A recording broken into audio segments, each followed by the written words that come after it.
Okay, so now we're working on getting the diff into the car, the diff that I just rebuilt. We did a short video on it, not of the rebuild, but of just how to put the cover on, because I did the rebuild before we started recording and stuff. So I just want to show you here that these diffs kind of don't sit right on the jack. So what I ended up doing here was just I'm using just a freeze plug there to kind of hold it, and it's probably gonna fall on me a couple times, but luckily it's not like super heavy, so I'll be able to handle it.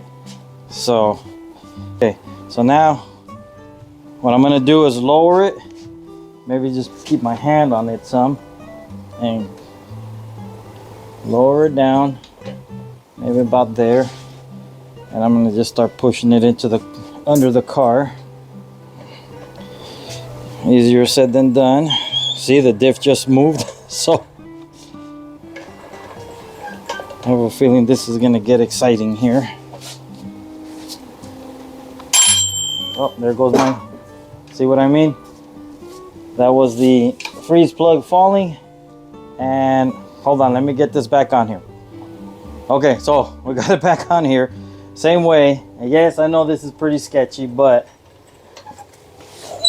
I gotta get it past the crack in there. Now, I'm just gonna kind of aim it here and just pick it up. That way I can put the leaves on here. Yeah, we're kind of there. I'll just have to wiggle it around. So, all right, here we go, going up with it.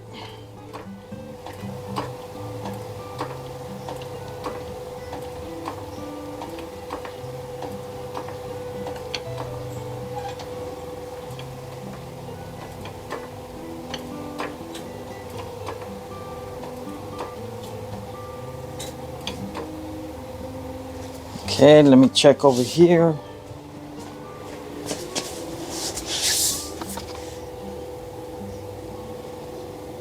Well, I just wanna get it up high enough to where I could pick up the leaf springs here. Let me test here.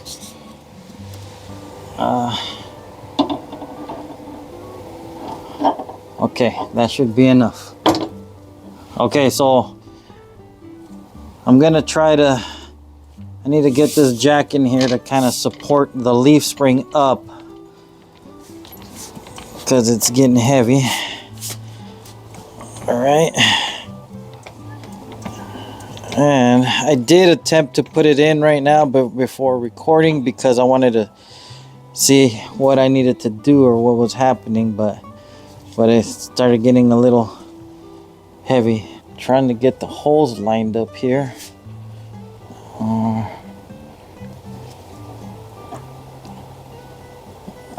Okay, there's one. There's the other. But I don't know why this is not letting me run them together here. Okay, let me put a little bit more pressure on this guy. Okay. So that way the leaf doesn't come flying down to my face.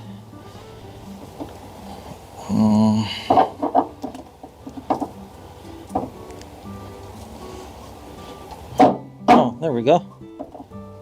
All right, perfect. Okay, so one's on, and we just got to do the same thing to the other side, and then we'll go and put these nuts on here, and I'll show you how to tighten them down. Okay. So we got the leaf springs in. You saw me get the shackle on here. Did the same on the other side. So now the instructions say to run the nuts in until they touch. As you can see, I already ran them in some because, you know, it's going to take me a while to get them in. I didn't want you guys to watch that. But it's because the type of nuts they are, instead of being like a Teflon nut with the Teflon lock on it, these are smashed at the tips here, so they tighten down on the bolt. but not that tight to where it's gonna mess it up, the threads. So it's a little difficult to know when it's already all the way down. So I'm kind of just going until I feel it like kind of stop, like I'm not pulling that hard on it. And I'd say like about there. And now I do the one up on top. So same thing, you know, I kind of just, I'm going at it slow with the same pressure, and then till I feel it kind of stop. Okay, so I'm guessing we're about there.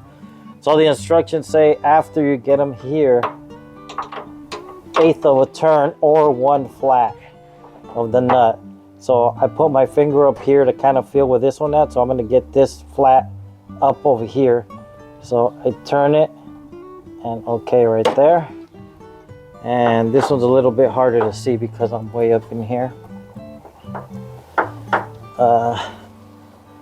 Okay, I can feel it here to the back, and then okay, that's about it. And that's pretty much it. Grease your fittings, and you're good to go. So that's it for this video. Next video we'll show putting the differential back onto the leaf springs and buttoning all that up, and then measuring for the drive shaft, because I am changing the drive shaft. I did put the bigger U-joints on it, the 1350s. It has 1310s right now. I don't know how those things are surviving with what the, you know, what the engine is on this thing. But we'll keep you guys updated on that one. All right, that's it for now. Thank you.